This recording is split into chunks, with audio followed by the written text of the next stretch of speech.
अस्सलामुअलैकुम, क्या हाल चाल? क्या हाल है आप लोगों का? वेलकम टू जियो पाकिस्तान। अभी तक मेरे मुंह से ना गुड मॉर्निंग निकलने वाला होता है क्योंकि इतने सालों की आदत हो चुकी है, बट अब लेकिन जुमा मुबारक, रमज़ान मुबारक का ये दूसरा जुमा है और लिटरली पहला अशरा इज़ ऑल्सो ओवर।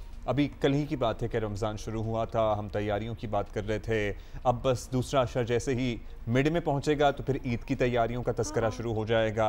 वैसे जितना इंतजार होता है इस महीने का, बड़ी जल्दी गुजर भी जाता है, मतलब 10 दिन बड़ी जल्दी गुजर जाता है और फिर बंदा चला। यही सोचता रहता है कि इस महीने का जो एसेंस है, जिस तरह से हमें इससे फ़ायदा उठाना चाहिए, जिस तरह से हमें ज़ाहिर है अपने रब से राब्ता जोड़ना चाहिए, रब की मखलूक के काम आना चाहिए, एज एन इर्द गिर्द जो भी देखें, we have to be humble, grounded, be helpful to people and obviously जो हमारी रिलीजियस ड्यूटीज़ हैं वो पूरी करनी है, फिर भी कसर रह ही जाती है। बिल्कुल, और ये महीना जो है ये रिमाइंडर है ये सब कुछ करने का। तो इट्स नॉट एज इफ कि जी इस महीने हमने इतना कुछ कर लिया, इबादतें भी कर ली, लोगों की मदद भी कर दी, सब कुछ हो गया, ज़कात भी हो गई, कि बाकी 11 महीने स्कॉट फ्री और हम चिल करें।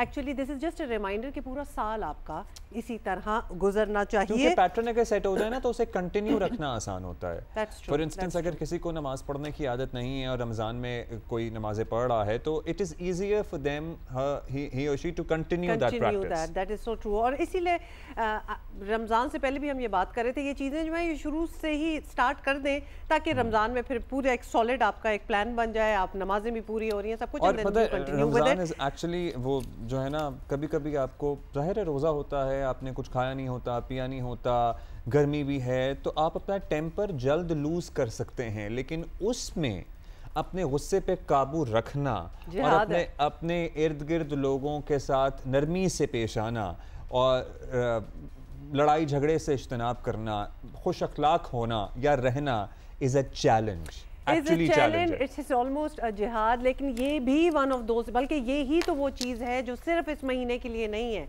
ये अपने टेम्पर को कंट्रोल करना और बिल्कुल अपने आप को कूल रखना, भड़कना नहीं, हर चीज़ को प्रैक्टिकली रिजॉल्व करना, ये this is for these are lessons for throughout the year. मतलब ये सिर्फ इस महीने के लिए नहीं है। चैलेंजेस भी इतने हैं ना, मईशत का हाल देख लें, महंगाई का हाल देख लें, पाकिस्तान की मईशत मुश्किल तरीन हालात से दो चार है, फिर मतलब फ्रस्ट्रेट ना हो लोग तो हम क्या करें। अब हम लिटरली डिफ़ॉल्ट को छू कर वापस आए हैं। अभी मईशत को मुस्तहकम करना इस वक्त हुकूमत का सबसे मुश्किल तरीन हदफ है। कल SIFC इजलास का मकसद भी यही था कि मौशी बेहतरी के लिए तमाम स्टेक होल्डर्स का एक सफ़े पर होना ज़रूरी है। वो एक सफ़े वाली तस्वीर भी आपने देखी होगी और सबको मसलहत से बेनियाज होकर फैसले करना पड़ेंगे। वज़ीर आज़म शहबाज शरीफ मान रहे हैं कि मुश्किल और कड़वे घूंट पीना पड़ेंगे। के साथ स्टाफ लेवल एग्रीमेंट हो गया और इंशाअल्लाह उम्मीद की जाती है कि अगले महीने जो $1 बिलियन से बड़ी जो किस्त है वो आने वाली है। ये प्रोग्राम जो है, जो हमें मज़ीद एक और प्रोग्राम चाहिए, उसका दौरानिया 2 साल या 3 साल हो सकता है। उसमें हमने इस प्रोग्राम के साथ साथ डीप रूटेड स्ट्रक्चरल रिफॉर्म्स लेके आनी है। हमें मिलकर काम करना होगा। वफाक अकेला ये जिम्मेदारियां अदा नहीं कर सकता जब तक कि सूबों के साथ मिलकर हमें इस सफ़र के तरफ तेज़ी से बढ़ना होगा। अपनी ज़ाती लाइक्स एंड डिसलाइक्स से ऊपर बढ़कर करेंगे इंशाअल्लाह, तो मेरा ईमान है कि इंशाअल्लाह वी विल रीच आवर। अच्छा जी, बहुत ही ऐसे विजुअल्स कल हमें देखने को मिले जो कि हम एक्चुअली वेट ही कर रहे थे कि कब हम देखेंगे। SIFC इजलास में चारों सूबाई वुज़राए आला मरीम नवाज़, सरफराज बुगटी, मुराद अली शाह और अली अमीन गंडापुर पहली बार एक साथ खड़े नजर आए, जिसका सियासी तौर पर बड़ा अच्छा पैगाम गया। अगरचे अली अमीन गंडापुर जो है वो हर मौके पर सियासत का तड़का लगाना अपना फ़र्ज समझते हैं, लेकिन इसके बावजूद खैबर पख्तूनख्वा हुकूमत का मईशत की बहाली के लिए वफाकी हुकूमत का साथ देना बहरहाल खुशाइंद है। जी, हमारी जो अपनी हुकूमत है माशाल्लाह पख्तूनख्वा में हम आवाम के मसाइल हल भी कर रहे हैं। हमने हेल्थ कार्ड शुरू कर दिया है, इंशाल्लाह फराई काम और भी कर रहे हैं, तरक्याती काम भी हम करेंगे और उसके लिए जो हमारे उन्होंने पैसे देने हैं वो हमारा हक है और अपना हक हम मांग रहे हैं। इंशाल्लाह हम लेंगे इनसे अपना हक। बाकी ये जो हुकूमत बनी हुई है ये मैंडेट के बगैर है, अवाम ने इनको वोट नहीं दिया, मैंडेट चोरी हुआ है। हमारी अपील भी है और हमारा इस पर एहतजाज भी है और हम करते रहेंगे कि इसको बगैर तो देखा जाए। पाकिस्तान के तारीख की बदतरीन धांधली की गई है। अवाम नेचुरली महंगाई में रिलीफ चाहते हैं और तवक्को करते हैं कि हुकूमत उनकी ज़िंदगियां जो है वो आसान बनाएगी। ख़ास तौर पर मुश्किल फ़ैसले सिर्फ उन लोगों के लिए मुश्किल ना हो जो पहले ही मुश्किल तरीन हालात में जी रहे हैं। ये हम बार बार इस चीज़ को कहते हैं कि जब भी महंगाई या जो भी प्रॉब्लम्स आती हैं, मुश्किलात आती हैं, तो हमें लगता है वो ज़्यादा उन लोगों के लिए होती हैं जिनकी ज़िंदगी वैसी मुश्किल है, तो बाकियों को उस तरह फर्क नहीं पड़ता। दरपेश मौशी चैलेंजेस से निपटना है तो सबको मिलकर कोशिश करना होगी। अब एहतजाजों, रौला डालने, मतलब शिकायतें लगाने से आगे बढ़ेंगे तो ये मुल्क संभलेगा, और ये मुल्क है तो हम हैं ना। आप सोचिए कि हमारे यहाँ क्या, हम एक सेक्टर की क्या बात करें, वो कल से चली रहा है कि किसका कितना हिस्सा है। सबसे बड़ा हिस्सा इस मुल्क में टैक्स में सैलरीड क्लास का है, चाहे वो एग्रीकल्चर वाले जो थोड़ा बहुत टैक्स देते हैं सूबों को, वो एहसान समझते हैं उस पे देना। फिर बाकी जो रिटेलर्स हैं उनको तो पूछे ही ना, लाखों की तादाद में रिटेलर्स हैं लेकिन रजिस्टर्ड कितने वो भी हम सबके सामने। मुजम्मिल असलम साहब हमारे साथ मौजूद हैं, मुशीर ख़जाना हैं खैबर पख्तूनख्वा। शुक्रिया मुजम्मिल साहब। मुजम्मिल साहब, कल SIFC का इजलास हुआ, IMF से स्टाफ लेवल मुआहिदा भी तय हो गया है। किस तरह से आपको हालात आगे बनते हुए नज़र आ रहे हैं? मतलब ये साल हो सकता है मुश्किल हो, लेकिन क्या हम एटलीस्ट ट्रैक पे आ जाएंगे अगर चीज़ें होती चली गई जैसे कि प्लान की जा रही हैं, या अभी भी मुश्किल है? बिस्मिल्लाहिर्रहमानिर्रहीम। Thank you Abdullah. देखिए, सबसे पहले तो मैं आपको एक बात बताऊं कि हम we are in 24th IMF program, जिसके लिए हम रिक्वेस्ट करेंगे जी। बल्कि अगर आप टेक्निकली देखें तो 25th हो जाएगा, क्योंकि अभी हमने 9 मंथ का रिव्यू कंप्लीट किया है, फाइनली प्रोग्राम मुकम्मल किया है। तो अगर हिस्टोरिकली देखें तो हम जो है 1958 से लेकर 2024 तक on and off IMF programs में रहे। तो यूजुअली IMF प्रोग्राम की प्रिस्क्रिप्शन ऐसी होती है जैसे कि एक कीमोथेरेपी होती है कि ये कीमोथेरेपी होके आप जो है सेहतमंद हो जाते हैं, ठीक है, और आपका कैंसर ख़त्म हो जाता है यूजुअली, जो मतलब अगर कोई आपका ज़्यादा ख़तरनाक किस्म का ना हो। लेकिन हम ये देख रहे हैं कि ये हमारी कीमो जो है ये 1958 से नॉन स्टॉप चल रही है, और हम हर IMF के प्रोग्राम के स्टार्ट में, बिगनिंग में एक उम्मीद के साथ आगे चलते हैं कि हम जो है इस दफ़ा जो है निकल जाएंगे अपने माशी बुरान से। लेकिन वो जो है फर्दर एक्यूमुलेट हो जाता है, और अगले प्रोग्राम उससे ज़्यादा, जिसे कहते हैं कि बहुत ज़्यादा, जिसे कहते हैं कि स्ट्रॉन्ग प्रोग्राम चाहिए, स्ट्रॉन्ग रिफॉर्म चाहिए। तो इट मीन्स कि देयर इज समथिंग रॉन्ग। जो हम प्रोग्राम्स ले रहे हैं वो या तो ग्राउंड रियलिटी के करीब नहीं है, या उसमें जो है और रूम फॉर इम्प्रूवमेंट है, या हम उसकी कंप्लाइंस 24 मरतबा से 25 मरतबा भी IMF हमें प्रोग्राम दिए क्यों चला जा रहा है? मुझे ये नहीं कि हमें नहीं चाहिए, हमें चाहिए, लेकिन जिस रिफॉर्म्स के साथ वो प्रोग्राम लेकर आते हैं और चाहते हैं कि कोई भी मुल्क वो रिफॉर्म्स करे, अगर हम वो रिफॉर्म्स नहीं कर पाए 24 दफ़ा से और अपना सिस्टम ही ठीक नहीं कर पा रहे, तो मतलब फिर आगे कैसे मुजम्मिल साहब, लगता है कि ये पूरा मॉडल ही थोड़ा सा फ्लॉड है, क्योंकि आते तो वो भी बड़े जारहाना तरीके में कि ये टैक्स करना है, वो करना है, टैक्स नेट को बढ़ाना है, और जो जो इसमें फोल्ड में नहीं आए हो या एग्रीकल्चर या कोई और इंडस्ट्रीज हैं उनको लेके आए, उसके बाद वो भी मेलो हो जाते हैं। हाँ, या फिर हमारा मर्ज ऐसा है कि कोई तबीब उसका इलाज नहीं ढूंढ पाता, क्लास पे, लोअर तबके पे ही निकलता है। वो जो टैक्स नेट और उस सारी बातें होती हैं वो भी सडनली IMF भी मान ही जाते हैं, और we really see nothing happening over there. मैं यही, आप दोनों ने मेरी बात को एंडोर्स भी किया और बड़े अच्छे तरीके से इसको आगे भी लेके चले। मैं आपको एक छोटी सी मिसाल देता हूँ। जब लास्ट 9 मंथ का IMF का प्रोग्राम शुरू हुआ तो इन्होंने जोर लगा दिया कि बिजली और गैस की कीमतें आप बढ़ाएं, क्योंकि आपका गर्दिशी कर्जा, जिसे अंग्रेजी में सर्कुलर डेट कहते हैं, वो कम हो। अच्छा, वो करने के बाद आज भी सर्कुलर डेट बढ़ रहा है। अच्छा, उसकी वजह ये हो रही है कि थेफ्ट और बढ़ना शुरू हो गई है। तो ये ऑन गोइंग है, जितनी आप बिजली की कीमत बढ़ाएंगे उतनी बिजली की चोरी होगी। अच्छा, उसमें आपके मेरे जैसे जो ऑनेस्ट जो बिजली के बिल भरते हैं या गैस के बिल भरते हैं वो सफर करने लग गए। अब फाइनली अभी जब IMF ग्राउंड में आया हुआ था तो IMF has said something different कि जी ये बिजली रेट बढ़ाने से नहीं नुकसान कम होगा, you have to do reform. आपको थेफ्ट कंट्रोल करना पड़ेगा, आपके लॉयल लॉसेस को कंट्रोल करना पड़ेगा। तो ये 24-25 प्रोग्राम में आप जाके ये 25वें प्रोग्राम में इनके जहन में ये बात आई। अच्छा, उसकी वजह से जो महंगाई हो गई जो मुल्क में तबाही हो गई, कॉस्ट ऑफ डूइंग बिजनेस जो ऊपर चला गया। अच्छा मुजम्मिल भाई, अभी ये 16 महीने पहले से वाले सेटअप में भी जाहिर है आप एक अथॉरिटी की पोजीशन में थे, आप हमारे प्रोग्राम का रेगुलर हिस्सा बनते थे, फिर वो 16 महीने की एक और गवर्नमेंट अब दोबारा से खैबर पख्तूनख्वा में अथॉरिटी में है। पेशावर का इट सेल्फ लाइन लॉस इतना बड़ा है, मतलब कैसे ठीक करेंगे? आप लोग तो वहाँ मौजूद हैं ना, कैसे ठीक होगा ये मामला? लोगों को हम यहाँ बैठ के समझा दें बिजली चोरी ना करें, बिल दें, लाइन लॉसेस ना हों ताकि दूसरों पर बोझ ना आए। देखिए मैं आपको एक बात बताऊं कि जो केपी के और ये जो यहाँ पे जो मैंने सुबह देखा है अभी आके, देखिए इसकी कंप्लीटली डायनामिक्स चेंज है कंपेयर टू जहाँ हम कराची में रहते थे, ठीक है ना। यहाँ दूर दूर जो है इलाके हैं, यहाँ पे जो डिस्ट्रीब्यूशन कंपनी है उसका निज़ाम जो है पूरा का पूरा खस्ता है, ठीक है ना। ये कह लेना कि एंटायर लोग चोरी कर रहे हैं, ये नहीं, बहुत सारे लीकेजेस भी हैं। तो हर जगह मैंने अभी उस दिन भी एक बात लिखी थी, one size does not fits all, ठीक है ना। और ये हमारे मुल्क में हमने वन साइज फिट्स ऑल की जो है एक थ्योरी लगा के हर जगह कर देते हैं। तो जरूरी नहीं है कि पेशावर में जो है जिस तरीके से डिस्को ऑपरेट करिए कराची में उस तरह ऑपरेट करे, उसके मॉडल को चेंज करना होगा। ऑब्वियसली आज जो पेशावर की जो पेस्को है वो फेडरल गवर्नमेंट के नीचे है।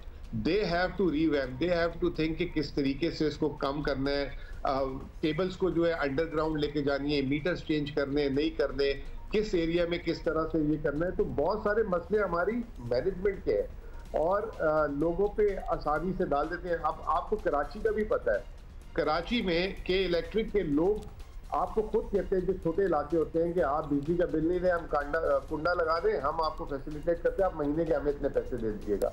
तो ये एक बहुत बड़ा डीप रूटेड मसला है, जिसकी वजह से मैंने अभी आपके आगे ये बात उठाई कि बजाय हम ये कहें कि जी बिजली की कीमत बढ़ाते रहें तो शायद नुकसान कम हो जाएगा, आवाम सीधी हो जाएगी। एक्चुअली हमें किसी और तरीके से रिफॉर्म करने, और IMF को भी समझ नहीं आ रही। एक और मैं आपको क्लासिक एग्जांपल आपके लोगों के थ्रू रेज भी करना चाहता हूँ। अब देखें, शायद आज हमारा टॉपिक भी यही था, टैक्स पे अभी आपने बात भी करेंगे शायद। पूरे मुल्क में नॉन फाइलर अगर प्रॉपर्टी को ट्रांसफर करता है उसका रेट है 23%, और फाइलर अगर ट्रांसफर करता है उसका रेट है 12%। अच्छा, जब ये 23% PDM ने या IMF के कहने पे कर दिया, तो एटलीस्ट KP तक की मैं आपको बता रहा हूँ कि लोग ऑफिशियल ट्रांसफर नहीं करा रहे, रजिस्ट्रेशन नहीं करा रहे, स्टाम्प पेपर में बाय सेल कर रहे हैं। जो गवर्नमेंट को रेवेन्यू आता था वो भी नहीं आ रहा।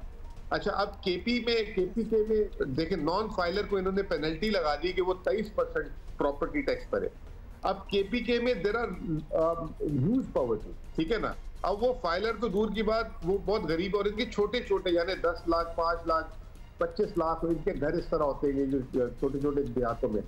अब आपने उन पे भी 23% लगा दिया, और कराची में एक नॉन फाइलर जो 20 करोड़ रुपए का प्लॉट लेता है कमर्शियल फेज 8 में, उस पे भी हुआ है। चले आप उस पे लगा सकते हैं, लेकिन ये जो छोटे छोटे टिकट्स हैं इससे आप रेवेन्यू लॉस कर रहे हैं, आप उनको नेट में नहीं लेकर आ रहे हैं। तो ये IMF अभी ये जो नया प्रोग्राम आ रहा है, तो आप कह रहे हैं कि उसकी कोई हद मुकर्रर होनी चाहिए कि भाई अगर आप 2 करोड़ से या 1 करोड़ से बड़ी ट्रांजैक्शन कर रहे हैं और आप फाइलर नहीं है तो फिर सर्टेन परसेंटेज ऑफ टैक्स या 23% या हाँ एग्जैक्टली इसकी वजह से आज KPK का जो प्रॉपर्टी टैक्सेशन का जिसमें टैक्स मिलता है वो 1/3 हो गया हुआ है। सही है, ये इंपॉर्टेंट पॉइंट आपने मुजम्मिल साहब उठाया। ये पॉइंट जो है ये क्या मुजम्मिल साहब आपने प्रपोज किए कहीं किसी फोरम पे किसी मीटिंग में, because otherwise it's almost unfair, doesn't make sense. आपके वजीर आला थे ना, अचीव करना भी मुश्किल होगा। मैंने परसों ये IMF की टिकर्स चल रहे थे कि रियल स्टेट में मजीद टैक्स लगाएं। अब 23% से ज्यादा क्या टैक्स लगेगा मुझे बता दें, जिसमें लोग नहीं ट्रांजैक्शन कर रहे। तो बजाय इसको 23 से इसको 10 पे ले आए, 15 पे ले आए फेडरल गवर्नमेंट, ताकि फेडरल गवर्नमेंट को भी मिल जाए, लोगों को भी मिल जाए, और एक प्रॉपर्टी ट्रांजैक्शन जब होगी तो आप डॉक्यूमेंटेशन भी करेंगे। वो जो प्लॉटों में यहाँ पे बड़े शहरों में लोगों ने पैसे फंसाए हुए हैं, कैपिटल हमारा सारा वहाँ बंद है, उसको निकालना भी यहाँ पे मरकूज है ना, उसकी वजह से भी तो ये किया जा रहा है कि जो प्लॉटों वाला कारोबार है अब ये बंद हो। नहीं देखिए ना अब्दुल्ला, वो जो मैं आपको क्या बता रहा हूँ कि 2 लोग आपस में स्टैम्प पेपर में डील कर लेते हैं, तो वो गवर्नमेंट को भी रेवेन्यू नहीं जा रहा, चीजें जो है और बैकवर्ड जा रही है। तो IMF जो हमारा बात थी कहने की, IMF अभी तक आपको प्रोग्राम जो है ना ग्राउंड रियलिटी बेस नहीं देता, वो आपकी गैप बेस देता है कि आपका टैक्स शॉर्टफॉल इतना है, अच्छा सेल्स टैक्स लगा ले। अभी आपको छोटी सी एग्जांपल देता हूँ, आप लोग पेट्रोल जो है जो भरवाते हैं 60 रुपए लीटर उसमें पेट्रोलियम लेवी दे रहे थे। अब IMF ने पहले जब मिस्टर स्माइल आए थे पिछले साल तो उन्होंने 30 से 60 कराया, अब IMF ने उनको नया प्लान दे दिया 60 से 100 कर दें क्योंकि आपके टैक्सेस कम है। अब मुझे एक बात बताएं सर, ये जो प्लान है या चेमोगोइया जो थी NFC अवार्ड रिव्यू करें, उस पर तो लेट्स सी किस को एतराज होता है, क्योंकि इतने पैसे वफाक से सूबों को चले जाते हैं इसलिए सूबे खुद से कोशिश नहीं करते रेवेन्यू इकट्ठा करने की। खैबर पख्तूनख्वा का क्या मौक़िफ़ है इस पर? देखिए, इसमें सबका एक ही यूनिफाइड मौक़िफ़ है, वो ये है कि जो लास्ट NFC हुआ था 2010 में, उसमें ये कहा गया था कि ये जो अवार्ड है 57.5% ऑफ द टोटल टैक्स, ये कम नहीं हो सकता है, बढ़ सकता है। तो ये जो है आई थिंक कि फेडरल गवर्नमेंट ने भी कम्युनिकेट कर दिया है IMF को। द पॉइंट इज कि जितने भी सूबे हैं, मैं जिस सूबे में मैं बैठा हुआ हूँ, 93% इसका जो रेवेन्यू सोर्स है वो फेडरल गवर्नमेंट है और 7% सिर्फ लोकल है। तो अगर ये इसको जरा सा भी कम करते हैं तो ये ऑलरेडी जो तमाम सूबे हैं they are just like going hand to mouth. इन्होंने इतने साल आप लोग अपना ये 7% से 10% या 15% लेके जाने के लिए भी प्लान कर रहे हैं कुछ? और बिल्कुल, मैं तो कर रहा हूँ। 10 दिन मुझे हुए इस जॉब में बैठे हुए और मैंने I have done lot of homework. You will see कि हमारे ये जो अभी एक बजट आएगा अगले 10-12 दिन में, जो ये साल का हमने बजट नहीं दिया था क्योंकि केयर टेकर थी, और फिर एक नया बजट आएगा जो अगले साल का मई-जून में, तो आप देखेंगे कि हम इसमें जो टैक्स लेंगे। अच्छा, दुकानदारों से जो अब जाहिर है टैक्स लिया जाएगा या उन्हें रजिस्टर किया जाएगा, टैक्स नेट में लाया जाएगा कि वो टैक्स दे। बड़े शहरों से शुरू किया जा रहा है ना, सूबाई दारुल-हुकूमतों से और इस्लामाबाद से। तो खैबर पख्तूनख्वा में दुकानदारों का क्या आपको मूड लगता है? आप लोग साथ देंगे इसका विफाक? देखें, यहाँ तो हमारा तो इसमें ये चैप्टर ही नहीं है ना, ये इसमें सूबे की इंटरवेंशन ही नहीं है। ये तो फेडरल गवर्नमेंट डायरेक्ट अपनी कंप्लायंस करेगी, इसमें it has nothing to do with province. It has nothing to do, but जाहिर है ताजर आपको पता है हमेशा से रेजिस्ट करते आए हैं, ये हमारा मसला है, हमें ये करना होगा अल्टीमेटली। ठीक, so what is your point of view on this? मैं आपको एक बात बताऊं, जो अभी मैं कल रात को भी थोड़ा सा मुझे मौका मिला था शहर फिरने का। खैबर पख्तूनख्वा में जो रिटेल मार्केट है ना, वो 300-200-250 स्क्वायर फीट की मेजॉरिटी है। मतलब छोटी छोटी दुकानें हैं जहाँ पे बहुत बड़ा कारोबार भी अगर हो रहा है तो बहुत छोटी छोटी दुकानें। इनका क्राइटेरिया बिजली का बिल है टैक्स लेने का, इनका क्राइटेरिया दुकान का साइज है। तो इसमें 95% तो दुकानें KP के, पेशावर की बात करूं, बाकी तो छोटे छोटे शहरों में तो कुछ भी नहीं है। तो यहाँ पे मेरा नहीं ख्याल कि इतना बड़ा मसला होगा। You will see this problem in Punjab, वहां पे बहुत बड़ा प्रॉब्लम आएगा, वहां पे रेजिस्टेंस आएगी और कराची में आएगी। यहाँ पे इतनी नहीं है। आप आए कभी देखें तो आपको लगेगा कि बहुत ही मतलब छोटे स्केल पे यहाँ पे काम हो रहा है। चलिए, यहाँ तो कराची में तो 10 बाय 5 फुट की दुकान भी होती है, तो ये जोड़िया बाजार, शाह आलम मार्केट, लेकिन डेफिनेटली कारोबार के अच्छे मराकज़ हैं। बहुत शुक्रिया आपका मुजम्मिल साहब, थैंक यू। सो ये है सूरत हाल। अच्छा भाई मछेरों की अब ये कोई ना कहे कि हम बहुत अरसे से आपको ये, अब तो हमारे हाथ में फैसला कर लिया है कि ये मछेरा बनेगी अब थोड़े दिन बाद। मछेरी अच्छा ठीक है। ये फिशिंग में अपनी किस्मत आजमाएंगी और सिर्फ इस सीजन में, क्योंकि इसमें सुआ मछलियाँ जो बहुत पकड़ी जाती हैं और मजीद मछलियाँ जो हैं वो हाथ लग गए हैं। 3 कश्तियों ने 700 सवा मछलियाँ पकड़ी हैं। WWF की बड़ी तादाद में सवा मछली के शिकार से मछली की नस्ल भाई इतनी छोड़ दो कि नस्ल ना खत्म हो। मतलब अगले साल क्या पकड़ोगे ये बताओ। मतलब कि पिछले 4-5 दिनों से, एटलीस्ट 2 हफ्तों से तो हम बता ही रहे हैं कि 700 इसने पकड़ ली तो कितने 1000 इसने पकड़ ली।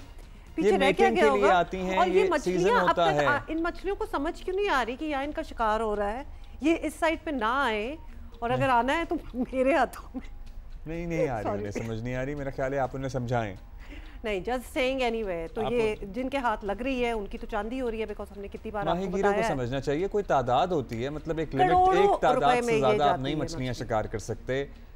सो या ये अंडे देने के लिए सिंध के साहिलों पे आती हैं। एक ये जो क्रॉकर फिश है ना, ये मेरा ख्याल है जो डॉटेड वाली थी वो तो खत्म ही हो गई, अब ये वाली बची है या पता नहीं दूसरी वाली खत्म हो गई है, डॉटेड वाली बची है। बट एक तरह की तो मालूम हो गई है और एक तरह की बची है। मेरा ख्याल है में इसको स्वा फिश कहते हैं, और हम पिछले 1 हफ्ते से जो हम बात कर रहे हैं इसी मछली की बात, हाँ इसी की बात कर रहे हैं। उसको अंग्रेजी में क्रॉकर कहते हैं, मैं कह रहा हूँ। सो 2 टाइप्स ऑफ क्रॉकर्स, जैसा जो है वो एक तरह की तो बिल्कुल मालूम हो गई है, एक तरह की बची है। और जिस स्पीड से हम जा रहे हैं माशाअल्लाह, अगले साल तो पता नहीं किसी का शिकार मिलेगा किसी। लेकिन जिन लोगों को ये आइडिया अच्छा लग रहा है, आप जल्दी से अपनी फिशिंग स्टार्ट कर सकते हैं। हो सकता है आपके हाथ, यू नो, कभी कहते हैं ना जिसको beginners luck, Abdullah, there is a thing called beginners luck. तो even if you have not fished before, तो आप सवा मछलियां पकड़ने पहुंच जाएं। You never know, I would love to, time नहीं है वैसे में। अच्छा, एक चीज़ जिसकी हम इंतज़ार करते हैं कि रमज़ान आएगा तो इस चीज़ पे तो थोड़ी सी रोकथाम होगी और खत्म होगा, लेकिन तो करते हैं, लेकिन जो स्ट्रीट क्रिमिनल्स हैं, राहज़न हैं और डाकू हैं, वो भी इंतजार करते हैं कि रमज़ान आएगा तो हमारा कारोबार अच्छा चलेगा। और हालांकि उनको भी थोड़ी सी ब्रेक तो लेनी चाहिए ना, बट एक्चुअली बताना आपको यही है कि कोई ब्रेक नहीं ले रहा। और कराची में स्ट्रीट क्राइम्स में रमज़ान के दौरान भी कोई कमी नहीं आई, बल्कि सड़कों पर लुटेरों और डाकुओं का राज पहले से भी ज़्यादा मजबूत होता दिखाई दे रहा है। और चंद घंटों में डाकुओं ने 2 अफराद को कत्ल और एक को शदीद जख्मी कर दिया। कराची में शहरियों को ईद की शॉपिंग के लिए जान हथेली पर रखकर बाहर निकलना पड़ा। मैं तो कहती हूँ ना निकलें, ऑनलाइन शॉपिंग करें अगर इतने बुरे हालात हैं। और ताजिर और दुकानदार वो अलहदा परेशान है, बिकॉज ऑब्वियसली हालात ख़राब हैं, लोग आते नहीं हैं।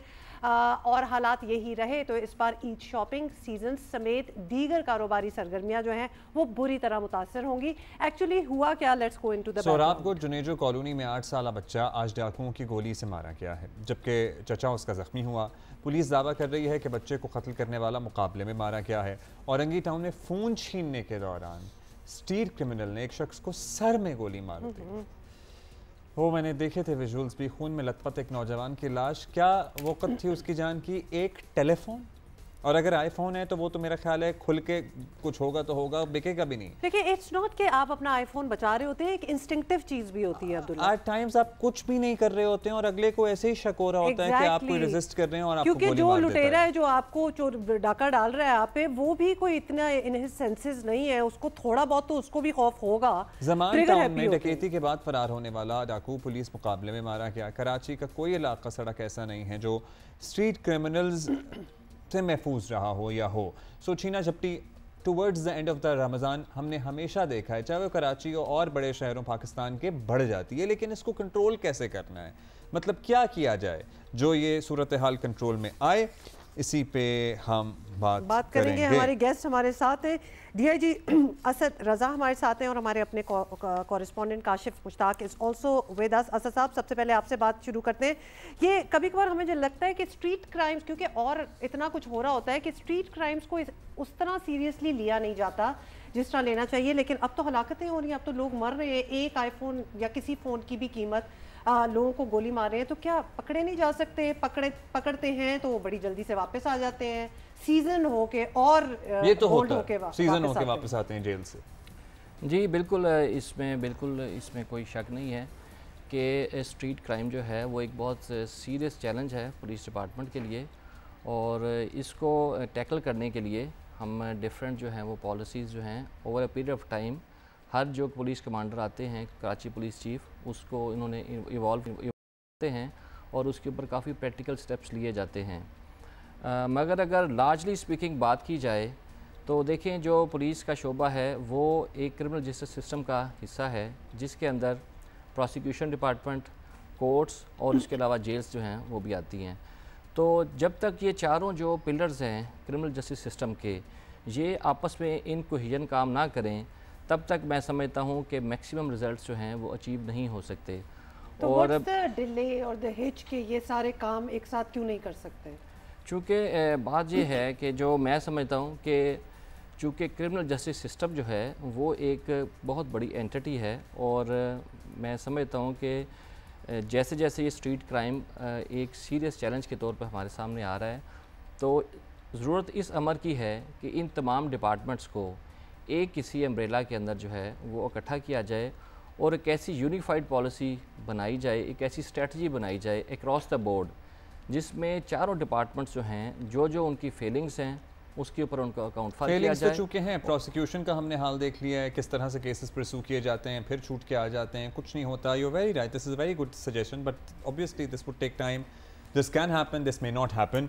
काशिफ, आप हमें बताएं कि ओवरऑल अभी शहर की सूरत हाल स्ट्रीट क्राइम को लेकर है क्या? Lot of people carry a lot of cash in दोनों। नॉर्मली जाहिर है ईद के करीब आपने, हर बंदा नहीं कैरी कर पाता उस तरह से कार्ड्स या दीगर चीज़ें। बच्चों को आपने कुछ भी दिलाना है, आपके जेब में 10, 12, 15, 20 हज़ार रुपये तो हो सकते हैं ईद के करीब। So what is happening? देखिए, मैं थोड़े से फिगर्स की अगर बात करूं तो 2.5 माह के अंदर रमा साल में 13,000 के करीब मोटरसाइकिलें छीनी गई हैं, चोरी की गई हैं। इसी के साथ साथ अगर हम मोबाइल फ़ोन की बात करें तो 6000 के करीब।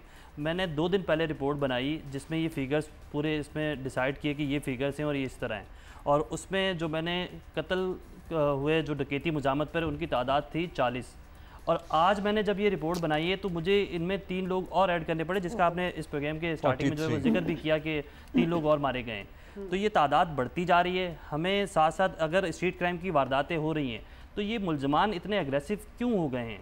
इसके साथ साथ इनके पास ये जो मोटरसाइकिलें हैं वो क्यों आती हैं, कहाँ से आती हैं, कैसे आ जाती हैं? 13,000 मोटरसाइकिलें बता रहा है 2.5 महीने में कितनी रिकवर होती हैं? मतलब कोई भी नहीं, कहाँ जा रही हैं? तो मोटरसाइकिलें कहीं जा रही हैं ना चोरी होके। जी बिल्कुल। मैं देखिए, अगर स्ट्रीट क्राइम की बात की जाए तो मैं ये समझता हूँ कि स्ट्रीट क्राइम जो है बेसिकली ऐसा कोई भी क्राइम जो है वो जो स्ट्रीट के ऊपर किया जा सकता है, जिसमें मोस्टली जो है रॉबरीज एंड स्नैचिंग्स है उसके अंदर। अब उसमें 2 एलिमेंट्स हमें सेलिएंट फीचर्स उसके नज़र आते हैं। एक तो ये है कि इसमें ज़्यादातर इन्वॉल्वमेंट जो है वो यूथ की है, और जो कि आप समझ लें कि 17 से लेके 30-35 तक जो हैं लोग, वो एज ग्रुप के ब्रैकेट के लोग जो हैं वो इसके अंदर इन्वॉल्व हैं। और दूसरा ये है कि जो पॉपुलर वेपन है समझ लें वो है मोटर बाइक इटसेल्फ। ज़्यादातर ये क्राइम्स मोटरसाइकिल के ऊपर ही किए जाते हैं। और चोरी की बाइक होती है वो उसके ऊपर ज़्यादातर जो बाइक्स हैं वो चोरी की ये वाली बाइक्स नहीं हैं। अगर ये हो सकता है कि ये वो अपनी मोटरसाइकिल है, या फिर ये वो वाली मोटरसाइकिल हो सकती है जो कि छीनी जा चुकी हो। अगर छीनी मोटरसाइकिलों की बात की जाए तो फॉर एग्जांपल तो उसमें होंडा जैसे है 125, ये मेरा ख्याल है कि सबसे पॉपुलर ऐसी मोटरसाइकिल है कि जिसको लोग छीनते हैं और इसी के ऊपर वारदात की जाती है। मतलब ये इस कोई ब्रांड का मैं नहीं मतलब स्पीड है, और वो मगर उसकी स्पीड और उसकी जो है वो जो है उसकी रोबस्टनेस है वो देखते हुए जो भी हैवी बाइक्स हैं उसके अंदर लोग जो हैं वो ये करते हैं। और उसका फ़ायदा क्या है कि उसकी मोबिलिटी जो है वो बहुत ज़्यादा है और उसकी स्पीड बहुत ज़्यादा है। अब अगर अपने पुलिस डिपार्टमेंट के लिहाज से बात करूं तो हम अब इसी चीज़ को रियलाइज़ कर रहे हैं over a period of months, और इसके लिए हमने कुछ काम भी किया है। जैसे कि पिछले 1 साल के अंदर हमने डिफरेंट डिस्ट्रिक्ट्स के लेवल के ऊपर शाहीन फोर्स के नाम से एक ऐसा ही आइडिया मुतारफ़ कराया कि जिसमें हमने ये ज़रूरत समझी कि जो हमारी पुलिस मोबाइल हैं 4 व्हील्स वो इतनी इनकेपेबल हैं कि वो मुलजमान को स्ट्रीट्स के अंदर गलियों के अंदर चेज़ नहीं कर सकती। तो बेहतर आइडिया ये है कि हम अपनी 4 व्हीलर्स को जो है उसके ऊपर फोकस कम करके हम ज़्यादा फोकस ऐसे स्क्वाड्स के ऊपर करें जो मोटरसाइकिल के हों। जैसे फॉर एग्जांपल ये अभी सर आइडिया है या ये हो रहा है? जी ये इम्प्लीमेंट किया जा रहा है और शाहीन फोर्स अच्छा, जो है मैं इसमें ना थोड़ा सा ऐड ऑन भी करूंगा और आसिफ साहब से एक सवाल भी करूंगा। ऐड ऑन ये करूंगा कि 2015 से लेके 2020 तक मैंने एक रिपोर्ट बनाई और उसमें ये मेंशन किया कि मुख्तलिफ जो अफसरान आए उनकी जानिब से 17 फोर्सेस बनाई गई डिफरेंट, लेकिन उन फोर्सेस ने शहर के अंदर क्या स्ट्रीट क्राइम के लिए काम किया, उनके अपने वसाइल पूरे नहीं होते थे। एक शाहीन फोर्स जिनका इन्होंने भी जिक्र किया, उस शाहीन फोर्स के पास फ्यूल ही नहीं होता था कि वो शहर में जो है वो पेट्रोलिंग कर सकें या कुछ कर सकें। तो मेरा ये ख्याल है कि अगर हम अच्छा जो मैंने आपको फ़िगर बताई है ये फ़िगर वो है जो रिपोर्टेड क्राइम है, जो CPLC का डेटा है। असद साहब आप भी ये जानते हैं कि हमारा थाना कल्चर को बेहतर करने की ज़रूरत है, तो क्या आप ये नहीं समझते कि लोगों के लिए ये चीज़ ज़्यादा बेहतर हो कि अगर उसकी कोई मोबाइल फ़ोन छीनता है तो वो अगर 15 पे कॉल करता है या थाने जाता है उसके बाद थाने का रिस्पॉन्स उनको बेहतर नज़र नहीं आता है, इसको हम कैसे बेहतर कर सकते हैं? जी बिल्कुल, ये बात इससे तो कोई मैं समझता हूँ इनकार नहीं किया जाता कि रिस्पॉन्स वो आइदर वो 15 की सूरत में हो, एमरजेंसी 15 की सूरत में हो या फिर वो थाने के ऊपर जो है वो। और ये दोनों जो एरियाज़ हैं उसको हमने ज़्यादा एफिशिएंट करने के लिए, जैसे कि आपको पता है कि 15 का सिस्टम जो है उसको बहुत ज़्यादा हमने ऑटोमेट कर दिया है। इसी तरह से अक्रॉस द सिटी हमने डिफरेंट फैसिलिटेशन सेंटर्स बनाए हैं जो कि पब्लिक आउटरीच को मैक्सिमाइज करने की कोशिश करते हैं, मगर स्टिल है उन चीज़ों की जी उसकी अवेयरनेस को इंक्रीज़ करने की ज़रूरत है। और आपकी बात काशिफ 100% मैं उससे एग्री करता हूँ कि लोग अनफॉर्चुनेटली अभी भी पुलिस के ऊपर एतमाद नहीं करते, और स्पेशली जो थाना है थाने के ऊपर जो है वो लोग आना नहीं चाहते। अच्छा सर, एक और चीज़ आपसे पूछनी है, हम ये मोटर बाइक्स के ऊपर तो कंसंट्रेशन कर ही रहे हैं जो कि जितनी फिगर्स हैं रिपोर्टेड शायद उससे ज़्यादा ही हो, फोन्स ना, फ़ोन जब गुमता है या चोरी होता है किसी का तो there is an MI number, उससे भी एक ट्रेस करने के तरीक़ेकार है। Then there are whole markets जहाँ ये चोरी के फ़ोन्स वहाँ बेचे जाते हैं। फ़ोन का कुछ ना कुछ तो करना ही होता होगा। और तो फॉर इंस्टेंस ये हज़ारों मोटरसाइकिलें भी तो कहीं खुल रही हैं ना, कहीं बिक रही हैं। मतलब है जी ये बिल्कुल, जो सेलिंग पॉइंट्स हैं, ये मार्केट्स हैं, इन यहाँ जाके इनको क्यों नहीं सील किया जा रहा ताकि वो जगह ही खत्म हो? नहीं देखें, बात ये है कि जो भी हम पुलिस अपनी कुछ स्ट्रेटजी बनाती है उसके कुछ प्रॉज हैं, कुछ कॉन्स होते हैं। जब हम ज़्यादा इनके ऊपर स्ट्रिक्ट हो जाते हैं, for example mobile shop, repair shops हैं, तो उसके ऊपर भी फिर पब्लिक आउटक्राई जो है वो भी जो मार्केट एसोसिएशंस हैं उनके भी कंसर्न्स आ जाते हैं। और मैं वसूख से कह सकता हूँ कि अगर शहर में 100 दुकानें हैं जो कि रिपेयर और रीसेल का काम करती हैं, तो उसमें मेरे नज़दीक जो 90% हैं वो बिल्कुल लेजिट बिजनेस कर रही हैं, मगर 10% ऐसे लोग ज़रूर हैं नहीं तो रूल आउट नहीं किए जा सकते। आप आइडेंटिफाई नहीं कर सकते वो 10%? जब मोटरसाइकिलें जहाँ जा 13,000 मोटरसाइकिल, मुझे तो हमें नहीं आता, 13,000 मोटरसाइकिल खड़ी भी हो ना तो उसके लिए कोई बहुत बड़ा मैदान चाहिए। ये मोटरसाइकिल कहाँ जा रही है, मुझे नहीं समझ आ रहा। अब्दुल्ला, ये सिर्फ कराची में नहीं बल्कि कराची से बाहर जाती है। अच्छा, इसमें हम सिर्फ पुलिस को जिम्मेदार ठहराते हैं, ऐसा नहीं है। जो सूबे के एग्जैक्ट और एंट्री पॉइंट हैं वहाँ हमारी और भी एजेंसीज हैं। तो असद साहब, आपसे भी ये सवाल बनता है कि और गाड़ियां भी तो वहीं से चोरी होती है, तो आप लोग उनके साथ इंटरकनेक्ट होते हैं उन एजेंसीज के साथ? जी बिल्कुल अब्दुल्ला, उसमें मैं आपको ये बताऊं कि एक तो ये है कि आपको हमें एक लार्जर पर्सपेक्टिव जो है ना उसको समझने की ज़रूरत है। हर क्राइम के पीछे उसकी पॉलिटिकल इकोनॉमी जो है ना उसको अंडरस्टैंड करने की ज़रूरत है। मोटर बाइक जो है इस वक्त आप जस्ट इमेजिन कि हर दिन every day 270 new motor bikes they come on road, they are being sold to people. अगर एक पर्सपेक्टिव ये भी हो सकता है कि जो पब्लिक ट्रांसपोर्ट है उसकी अवेलेबिलिटी को मैक्सिमाइज़ किया जाए तो लोगों की रिलायंस मोटर बाइक के ऊपर कम हो जाएगी। जी से जो जिनका शोभा है वो तो हम उनसे पूछते रहते हैं। जी हाँ। अब दूसरी बात ये है कि मेरी कई मीटिंग्स हुई हैं मैन्युफैक्चरर्स के साथ। अगर आप थेफ्ट की बात करें तो थेफ्ट के अंदर जो है उनका जो लॉकिंग सिस्टम है, देखें अब आप चूँकि शहर के अंदर पार्किंग लॉट्स जो है वो एक ह्यूज इशू है, पार्किंग लॉट्स जो है वो बहुत लिमिटेड हैं, इसलिए कई दफ़ा ये होता है मेजॉरिटी ऑफ केसेस में, बल्कि मैं कहूँगा कि गाड़ियाँ मोटरसाइकिल वही चोरी होती हैं जो कि पार्किंग लॉट्स के अंदर नहीं होती, अनगार्डेड होती हैं, और उनका लॉक सिस्टम जो है वो इतना फीबल, इतना कमज़ोर है कि वो आसानी से जो है ना वो जो चोर हैं वो उसको आसानी से उसको ब्रेक करके। अच्छा सर, अक्सर होता है कि चोर नहीं पकड़े जाते और वो जो शहरी जा रहे होते हैं, चाहे वो बाइक पे हों या गाड़ी में हों, बस कहीं नाका लगा हुआ है और रोके चले जा रहे हैं, रोके चले जा रहे हैं, रोके चले जा रहे हैं। उन नाकों से मुसलसल, वैसे मैं genuinely I want to know कि उन नाकों से कुछ हासिल भी होता है, आप लोग कुछ सुराग मिलते हैं? जी, मैं वही आपको बताता हूँ कि जब ये चीज़ चोरी हो जाती है, फॉर एग्जांपल मोटर बाइक, या फिर छीन ली जाती है, छीनना जो है, जो स्नैचिंग है, वो आमतौर पर अगर आप देखा जाएं तो उसमें वो एरियाज़ टारगेट हैं ज़्यादातर जो कि शहर के बॉर्डर्स के ऊपर मौजूद हैं। फॉर एग्जांपल बल्दिया टाउन है, वो साउथ जोन के अंदर है, बहुत ज़्यादा वो पॉपुलर स्पॉट है, चूँकि वहाँ पर लोग मोटर बाइक को छीन के आसानी से अगले 10 मिनट के अंदर बॉर्डर क्रॉस करके वो चले जाते हैं बलूचिस्तान के अंदर। इसी तरह से सुपर हाईवे के ऊपर ऐसी जगह जहाँ पर लोगों को ये है कि वो व्हीकल को छीनें और छीन के उसको आसानी से डंप कर लें या फिर उसको आउट ऑफ जुरिस्डिक्शन मूव कर लें। तो इसके लिए अगरचे चेक पोस्ट भी मौजूद हैं, मगर अगर आप देखें कि कराची और जो हब का बॉर्डर है वो अगरचे मेन लाइन तो 2-3 हैं, बाकी जितने भी रूट्स हैं वो मडी ट्रैक्स हैं और उनके ऊपर जो है वो कोई पुलिस की प्रेजेंस या दीगर कानून नाफिज करने अदारों की प्रेजेंस मौजूद नहीं है। इस वजह से they can easily get away with it. तो हम उसका कुछ तो करें ना, कुछ सोचें, को पॉलिसी बनाएं। जैसे देखें पास्ट में ये हमने डिसाइड करने की कोशिश की मैन्युफैक्चरर्स के साथ मिलके कि लॉकिंग सिस्टम को बेहतर किया जाए। उसके अलावा हमने ये भी कहा कि गाड़ियों के अंदर जो है, मोटर बाइक्स के अंदर इवन जो है, ट्रैकर्स को इंट्रोड्यूस कराया जाए। और अब तो आप वो ट्रैकर वगैरह अमेज़न बहुत सी जगहों पे आप खरीद भी सकते हैं, आप अपनी GPS वो चिप खुद ही डाल सकते हैं। मगर वो अब इकोनॉमी ऑफ स्केल कॉस्ट के ऊपर आपने कुछ ऐड करना है? मैं ऐड भी करना चाहूँगा, साथ साथ हम इन सारी वारदातों को, हर चीज़ को जो है वो तफ्तीश से इंटरलिंक करते हैं।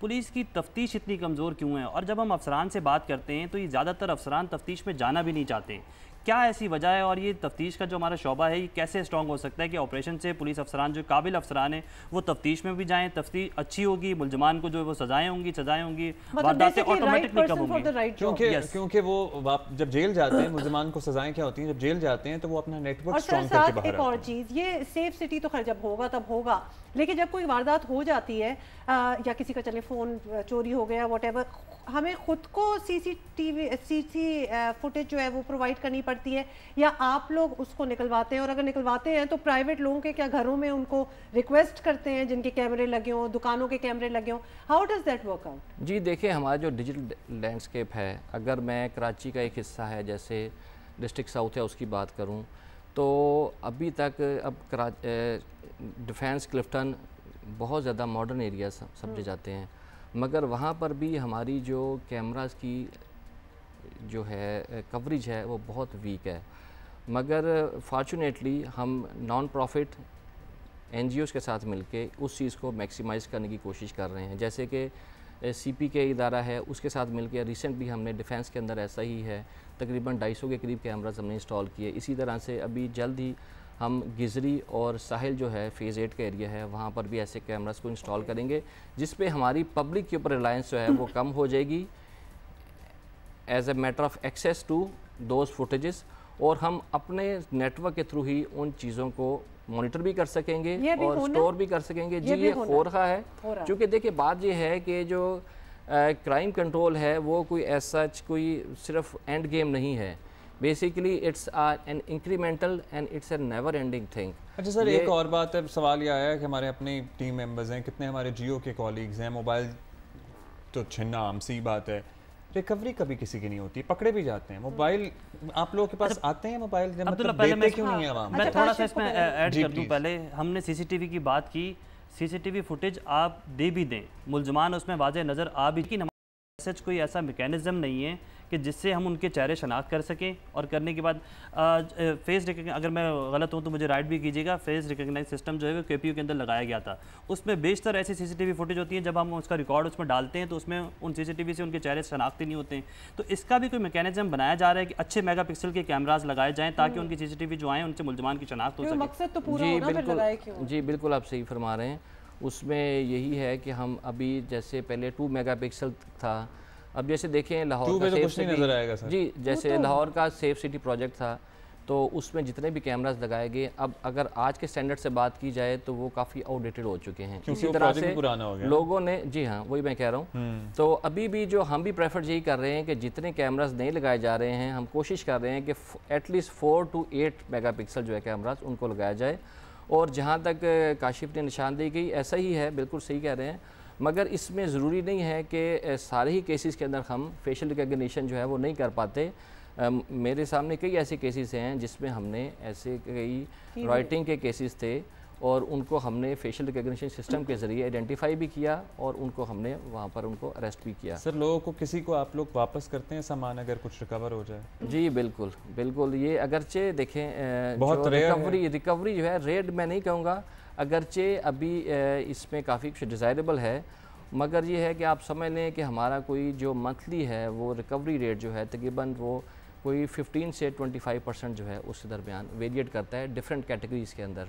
और मुझे अच्छी तरह याद है कि जैसे साउथ में हर महीने के अंदर जो है वो हमारी टीम के लोग जिनको उनकी चीज़ें वापस नहीं मिली, मेरा ख्याल है कि वो उस परसेंटेज में फिर नहीं आएंगे, because a lot of the people कुछ तो डेफिनेटली रिपोर्ट भी फिर नहीं करते बिकॉज ऑब्वियसली सारी प्रॉब्लम्स जिनको हमने पॉइंट आउट की है, और कुछ को यकीन होता है कि नहीं मिलेगा बिकॉज ऑनेस्टली एटलीस्ट मैंने नहीं सुना कि किसी ने रिपोर्ट किया हो। सर ये कोई चीज़ हमारा ज़ाती मसला तो नहीं है ना, हमारी, हम तो कलेक्टिव एक बात कर रहे हैं, ऑब्वियसली पूरे तमाम शहरियों के बिहाफ पे बात कर रहे हैं। जी मैं एग्री करता हूँ कि ऐसे नेगेटिव चीज़ें भी हैं, मगर उसके अलावा सक्सेस स्टोरीज़ और पॉजिटिव ऐसी न्यूज़ भी हैं जो कि डेली बेसिस के ऊपर की जा रही हैं। तो मैं समझता हूँ कि जहाँ पर हम पॉइंट आउट करते हैं और जहाँ पर पब्लिक एंग्स्ट भी होती है, आउटक्राई भी होती है, मगर उसके साथ साथ जो अच्छा काम किया जा रहा है, जो पॉजिटिव न्यूज़ है उसको भी मैं समझता हूँ कि प्रोपोगेट करने की और लोगों को बताने की ज़रूरत है। अगर तो छीनने की तादाद ज़्यादा है ना, तो अगर आप रिकवरी की भी तादाद करेंगे तो वो भी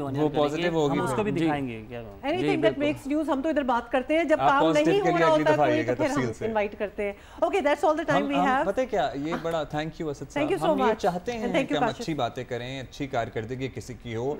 लिटरली हम 2 को 4 बना के भी कभी कभी किसी की हौसला अफजाई के लिए पेश करते हैं, but you know do something. नहीं, हम जब फ्रंट लाइनर्स और खास तौर पे जो इनकी सैक्रिफाइसेस होती हैं पुलिस उसको मद्देनजर रखते हुए हम इतना उसके बारे में बात करते हैं और ऑब्वियसली सराहते हैं, सो हम बिल्कुल पॉइंट आउट करते हैं जो बातें पॉइंट आउट करनी होती हैं। लेकिन जब काम ना हो रहा हो या उस तरह ना हो रहा हो, जिस तरह ये डकैतियां वगैरह they are on the rise, हमने देखा है, अब तो कत्ल भी बीच में हो रहे हैं, तो फिर हम ऑब्वियसली और अभी तो पता है, और यहाँ पे इस डिस्कशन करने का मकसद ये था कि जाहिर है अभी a lot of days are left, बाकी दिन पड़े हैं, और ये वो क्रूशल टाइम होता है जब बहुत स्ट्रीट क्राइम बढ़ जाता है, तो hopefully something would be done.